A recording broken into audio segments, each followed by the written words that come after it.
हम सावन मास की तुमको भक्तों कथा सुनाते हैं, पावन कथा सुनाते हैं। भोलेनाथ को सबसे प्रिय यही मास बताते हैं, हम कथा सुनाते हैं।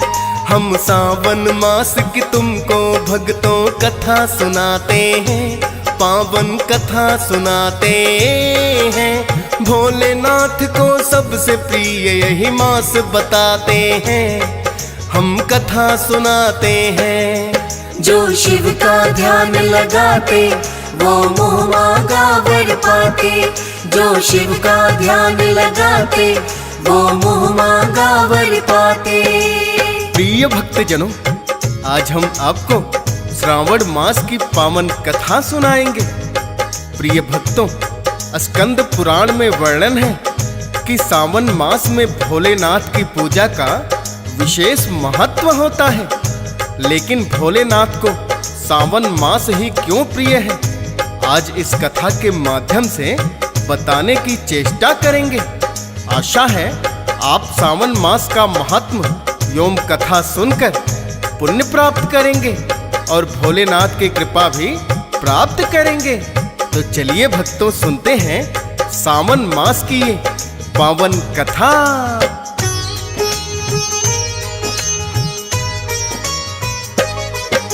ब्रह्मा जी को कहते हैं सृष्टि का रचनाकार, सर्वप्रथम उत्पन्न किए हैं पुत्र इन्होंने चार।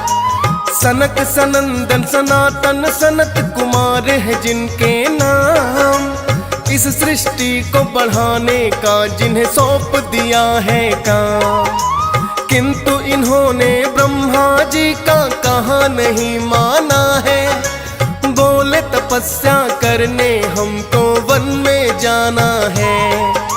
छोड़ सृष्टि की रचना वो तप में है लीन हुए, ब्रह्मा जी की आज्ञा पर है नहीं अधीन हुए।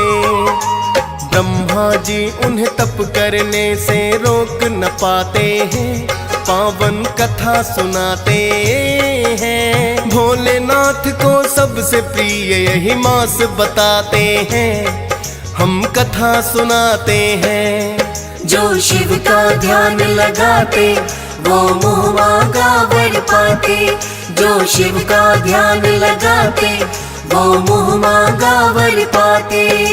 प्रिय भक्तजनों, धर्म ग्रंथों के अनुसार सृष्टि के आरंभ में पितामह ब्रह्मा ने अनेकों लोकों की रचना करने की इच्छा से घोर तपस्या की। उनके तप से प्रसन्न होकर भगवान विष्णु ने तप अर्थ वाले सन नाम से युक्त होकर सनक, सनंदन, सनातन और सनत कुमार नाम के 4 मुनियों के रूप में अवतार लिया।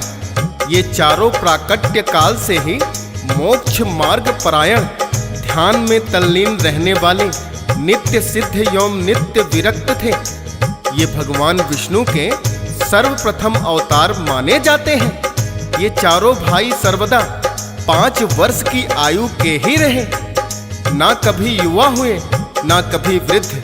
चारों भाई एक साथ ही रहते हैं और ब्रह्मांड में विचरण करते रहते हैं।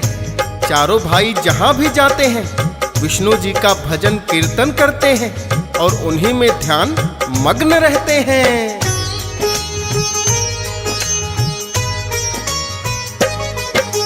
एक दिन विचरण करते करते चारों ही सनत कुमार भोलेनाथ के पास आए तो हुआ बड़ा सत्कार। उन्होंने भी तो भोलेनाथ को है प्रणाम किया, चारों कुमारों को भोले ने पास ही बिठा लिया। सनत कुमारों के मन में फिर प्रश्न एक आया है, जिसका उत्तर भोलेनाथ से जानना चाहा है। लगे पूछने भोलेनाथ से जो महीना है सावन, आपकी पूजा करने से क्या शीघ्र होते हो प्रसन्न। प्रिय आपको सावन क्यों हम पूछना चाहते हैं, पावन कथा सुनाते हैं। भोलेनाथ को सबसे प्रिय यही मास बताते हैं, हम कथा सुनाते हैं। जो शिव का ध्यान लगाते वो मुँह मांगा वर पाते। जो शिव का ध्यान लगाते वो मुँह मांगा वर पाते। प्रिय भक्तजनों, चारों सनत कुमार विचरण करते करते जब भोलेनाथ के पास में आए तो सर्वप्रथम ये प्रश्न उन्हीं के मन में उत्पन्न हुआ था कि भोलेनाथ को सबसे प्रिय मास सावन क्यों लगता है। तब भोलेनाथ ने चारों सनत कुमारों की जिज्ञासा को दूर किया और उन्हें बताने लगे कि उन्हें सावन मास क्यों प्रिय लगता है। प्रिय भक्तों, जो भोलेनाथ ने सनत कुमारों को बताया, इस कथा के द्वारा हम वही वर्णन करने की चेष्टा करेंगे।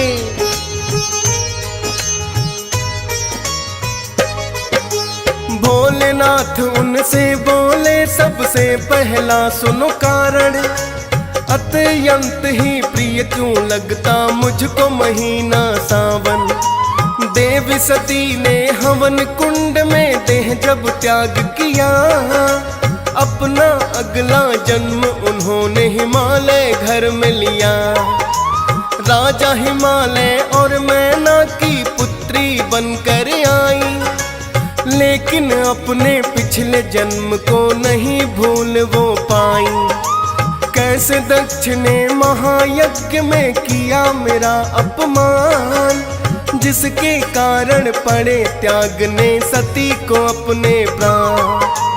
पार्वती को याद रही वो सारी बातें हैं, पावन कथा सुनाते हैं। भोलेनाथ को सबसे प्रिय यही मास बताते हैं, हम कथा सुनाते हैं। जो शिव का ध्यान लगाते वो मुँह मांगा वर पाते। जो शिव का ध्यान लगाते वो मुँह मांगा वर पाते। प्रिय भक्तजनों, भोलेनाथ ने स्वयं अपने श्री मुख से सनत कुमारों को बताया कि जब राजा दक्ष प्रजापति ने उनका एक महायज्ञ में अपमान कर दिया तो देवी सती ने हवन कुंड में अपने प्राण त्याग दिए। फिर उन्होंने अगला जन्म जब राजा हिमालय और मैनावती की पुत्री बनकर लिया तो इनका नाम पार्वती हुआ। और पार्वती ने अपने मन में ठान लिया था कि अपने इस जन्म में भी वो हमसे ही विवाह करेंगी।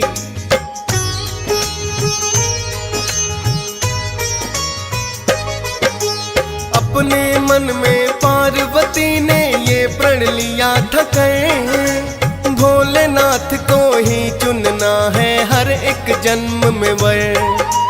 और इसके लिए उन्होंने बड़ी ही की है घोर तपस्या, निराहार रहकर सावन में कठिन है व्रत किया। पार्वती के तप से हम जब हुए बड़े ही प्रसन्न, जाकर के साक्षात दिए हैं उनको हमने दर्शन। पार्वती के सावन में उस तप के कारण ही विवाह उनसे करने की हमने हामी है भर दी। फिर लेकर बारात हिमालय घर हम जाते हैं, पावन कथा सुनाते हैं। भोलेनाथ को सबसे प्रिय यही मास बताते हैं, हम कथा सुनाते हैं। जो शिव का ध्यान लगाते वो मुँह मांगा वर पाते। जो शिव का ध्यान लगाते वो मुँह मांगा वर पाते।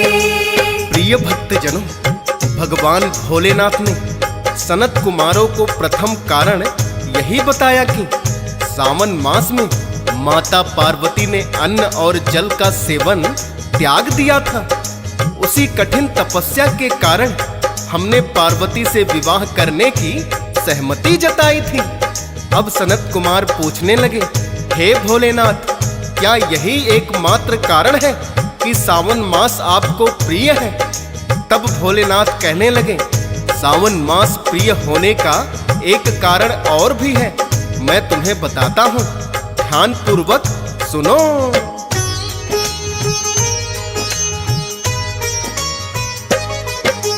दैत्यों और देवों ने किया जब मिलकर सागर मंथन, कालकूट विष निकला पहले वो महीना था सावन। कालकूट विष को धारण किया हमने अपने कंठ, व्याकुल हो गए जिससे हम भी नीला पड़ गया कंठ। देख के व्याकुल हमको सभी देव है घबराए, और शीतल जल गंगा का मेरे शीश है चढ़ाए। गंगा जी के शीतल जल से हमको मिली है शांति, हर सावन में चढ़ने लगा जल तब से पहले की भांति। भविष्य में भी चढ़ता रहेगा अब जो चढ़ाते हैं, पावन कथा सुनाते हैं। भोलेनाथ को सबसे प्रिय यही मास बताते हैं, हम कथा सुनाते हैं। जो शिव का ध्यान लगाते वो मुँह मांगा वर पाते। जो शिव का ध्यान लगाते वो मुँह मांगा वर पाते। प्रिय भक्तजनों, भोलेनाथ ने सनत कुमारों को बताया कि जब दैत्यों और देवों ने सागर मंथन किया था तो सावन मास में ही कालकूट नामक विष निकला था, जिसे सृष्टि के कल्याण की खातिर हमने कंठ में धारण कर लिया। तभी नीलाकंठ होने के कारण हमें नीलकंठ नाम भी दिया गया। जब हम कालकूट विष के प्रभाव से व्याकुल होने लगे तो सभी देवताओं ने गंगा का शीतल जल हमारे शीश पर डाला। वही प्रथा आज भी है और भविष्य में भी रहेगी। प्रिय भक्तों, ये बात स्वयं भगवान भोलेनाथ सनत कुमारों को बता रहे थे। तभी सनत कुमारों ने प्रश्न किया, हे भोलेनाथ, आपके श्री मुख से सावन मास की उपमा सुनकर हमारा हृदय बड़ा ही पुलकित हो रहा है।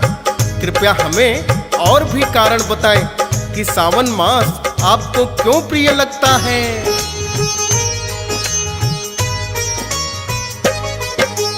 कहने लगे शिव आता है ये माह दक्षिणायन में, और वर्षा ऋतु भी तो होती है इस सावन में। पत्ते बेल फूल धरती पर खूब पनपते हैं, पत्ते बेल फूल भी मुझको प्रिय बड़े लगते हैं। करके ग्रहण एक बेल पत्र को प्रसन्न में रहता हूँ, अपने भक्त की मनोकामना पूर्ण भी करता हूँ। तीन नेत्र हैं मेरे, तीन ही बेल पत्र भी हैं। बेल पत्र तो पसंद मुझे सबसे बढ़कर ही है, इसीलिए तो बेल पत्र मुझे भक्त चढ़ाते हैं, पावन कथा सुनाते हैं। भोलेनाथ को सबसे प्रिय यही मास बताते हैं, हम कथा सुनाते हैं। जो शिव का ध्यान लगाते वो मुँह मांगा वर पाते। जो शिव का ध्यान लगाते वो मुँह मांगा वर पाते। प्रिय भक्तजनों, भगवान भोलेनाथ के श्री मुख से सावन मास का महत्व सुनकर सनत कुमार बड़े ही प्रसन्न हो रहे थे। जितना भगवान शिव श्रावण मास की महिमा का वर्णन कर रहे थे, उतना ही और अधिक सुनने की इच्छा उनके मन में जागृत हो रही थी।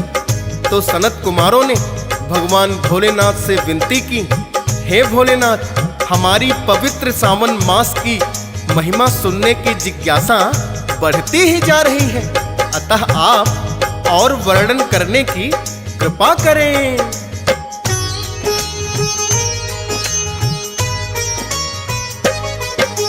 सनत कुमारों की जिज्ञासा जो भोले ने जानी, भोलेनाथ ये कहने लगे कि एक और सुनो कहानी।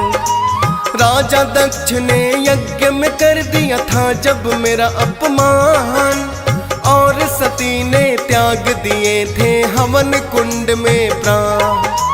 क्रोधित होकर वीरभद्र को मैंने बुलाया है, राजा दक्ष का शीश ही जिसने काट गिराया है।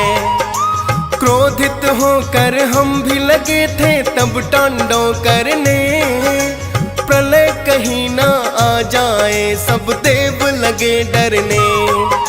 ब्रह्मा विष्णु आकर के फिर हमें मनाते हैं, पावन कथा सुनाते हैं। भोलेनाथ को सबसे प्रिय यही मास बताते हैं, हम कथा सुनाते हैं। जो शिव का ध्यान लगाते वो मुँह मांगा वर पाते, जो शिव का ध्यान लगाते वो मुँह मांगा वर पाते। प्रिय भक्तजनों, भगवान भोलेनाथ ने बताया कि जब हमारा क्रोध अत्यधिक बढ़ गया तो हम जलती हुई सती की काया को लेकर तांडव करने लगे। तो सभी देवों ने ब्रह्मा जी से विनती की। ब्रह्मा जी ने विष्णु जी को बताया और उन्होंने सुदर्शन छोड़कर सती की काया को खंडित कर दिया। विष्णु जी के विनती करने पर हमारा क्रोध शांत हुआ और राजा दक्ष को हमने क्षमा कर दिया, एवं उसे यज्ञ पशु बकरे का शीश लगा दिया। दक्ष प्रजापति को भी अपने किए पर पश्चाताप हुआ और उन्होंने हमसे क्षमा याचना की।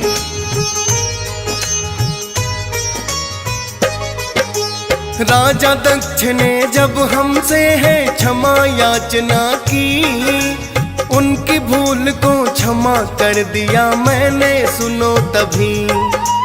और उनको दिया वचन के जब हम कनखल आएंगे, दक्षिणेश्वर के नाम से हम ही जाने जाएंगे। हर सावन में अभी भी हम तो जाते हैं ससुराल, जलाभिषेक हमारा करते जाते ही तत्काल। सावन मास में होता है धरती पर वास हमारा, इसीलिए तो सावन लगता हमको बड़ा ही प्यारा। हर एक सावन हम अपनी ससुराल में जाते हैं, पावन कथा सुनाते हैं। भोलेनाथ को सबसे प्रिय यही मास बताते हैं, हम कथा सुनाते हैं। जो शिव का ध्यान लगाते वो मुँह मांगा वर पाते, जो शिव का ध्यान लगाते वो मुँह मांगा वर पाते। प्रिय भक्तजनों, भगवान भोलेनाथ ने सनत कुमारों को बताया कि जब राजा दक्ष प्रजापति को हमने क्षमा कर दिया, हमने हर सावन उन्हें अपनी ससुराल कनखल में आने का वचन दिया और जब भी हम ससुराल गए तो वहाँ हमारा स्वागत जलाभिषेक से हुआ, क्योंकि जलाभिषेक करने से मैं अत्यंत ही प्रसन्न होता हूँ और हर सावन मास में धरती पर निवास करता हूँ।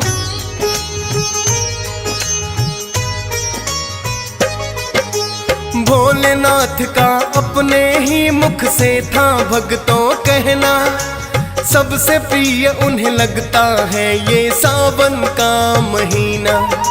सावन में जो भोलेनाथ का ध्यान लगाते हैं और गंगा जल लाकर जो शिवलिंग पे चढ़ाते हैं, उन भक्तों की मनोकामना होती पूरी है।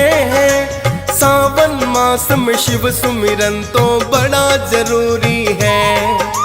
दियस पाल ने सावन मास की कथा का कर दिया वर्णन, लाखों भक्तों संग सुनता जिसे हंस राज रलहन।